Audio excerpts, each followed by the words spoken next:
Action लेगी। अब जो प्रोवोकेटिव स्लोगन्स जिन्होंने रेज किए थे specially from the PFI outfit will be taken action against them. How do you see this?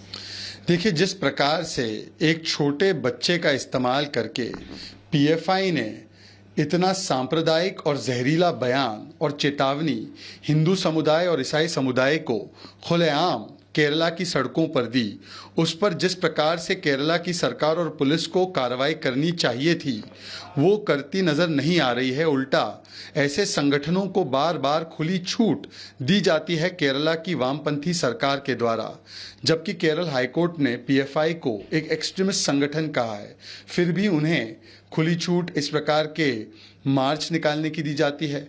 जब इस प्रकार के बयानात सामने आते हैं तो उन पर कार्रवाई तुरंत प्रभाव से नहीं की जाती है, कोर्ट को हस्तक्षेप करना पड़ता है। पर सवाल ये भी पैदा होता है कि जो एक मंडली इस देश में बार बार इस्लामोफोबिया के नाम पर एक माहौल बनाने का काम करती है, जो अपने आप को सो कॉल्ड सेकुलर लॉबी कहती है, जब इस प्रकार के बयान खुले मंच से दिए जाते हैं तो वो आज जब ये हिंदू फोबिक क्रिश्चियन फोबिक बयान, हिंदुओं के खिलाफ नफरत भरे बयान दिए गए, तो आज उन्होंने एक भी शब्द पीएफआई के खिलाफ नहीं बोला। ये इसलिए क्योंकि पीएफआई का बचाव करना और ऐसे कट्टरपंथियों का बचाव करना ये बार बार वोट बैंक की राजनीति में कांग्रेस पार्टी और उनके मानसिकता वाले कुछ बुद्धिजीवियों ने किया है। चाहे वो राजस्थान में कोटा में पीएफआई को खुली छूट देना हो, चाहे वो कर्नाटका में जब उनकी सरकार थी तो पीएफआई से केस विड्रॉ करना हो, चाहे वो कर्नाटका में एसडीपीआई के साथ गठबंधन बनाना हो। इस प्रकार से बार बार पीएफआई जैसे तंजीमों के लिए सॉफ्ट कॉर्नर रखने का जो काम करते हैं, आज वो उस पर मौन क्यों है ये समझ नहीं आता है। उनके सपोर्ट में बोल रहे हैं कि व्हाट इज दिस, मतलब आप क्यों एक फ्रीडम ऑफ एक्सप्रेशन का जो है उल्लंघन कर रहे हैं? देखिए, महाराष्ट्र में एमवीए की सरकार महाविद्वेष अघाड़ी की सरकार है और इसीलिए विद्वेषपूर्ण कार्रवाई करना उनका चरित्र बन चुका है। केतकी जो एक मराठी फिल्म एक्ट्रेस है, उनके शब्दों से।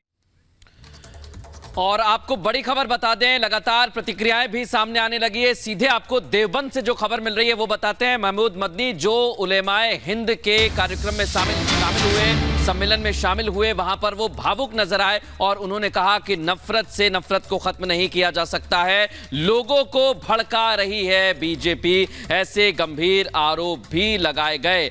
नाम उन्होंने सरकार का नहीं लिया, लेकिन वहां पर एक इशारा किया गया और कहा कि छद्म राष्ट्रवाद फैलाया जा रहा है, यानी उसका एक प्रपंच रचा जा रहा है राष्ट्रवाद का।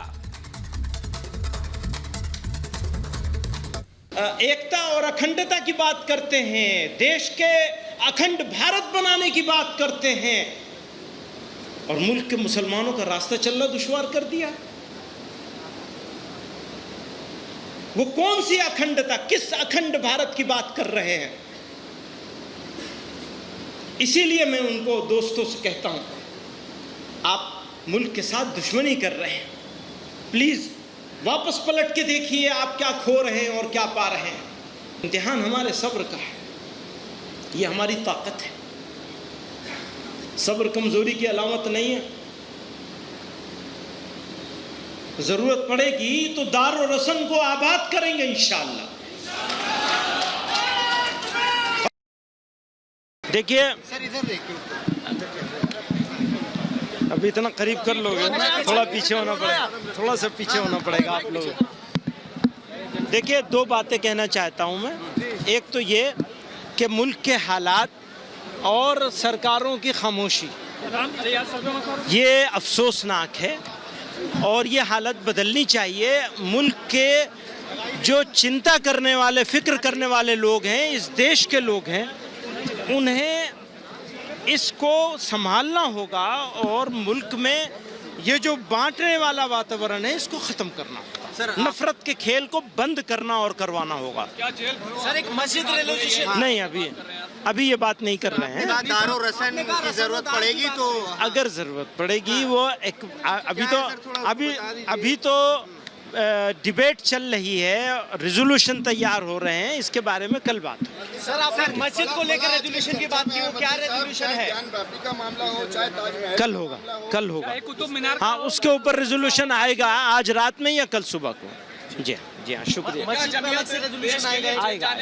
आएगा वो जरूरत पड़ेगी तो सभी करेंगे। आपने कहा कि हमारी खामोशी को कमजोरी ना समझे।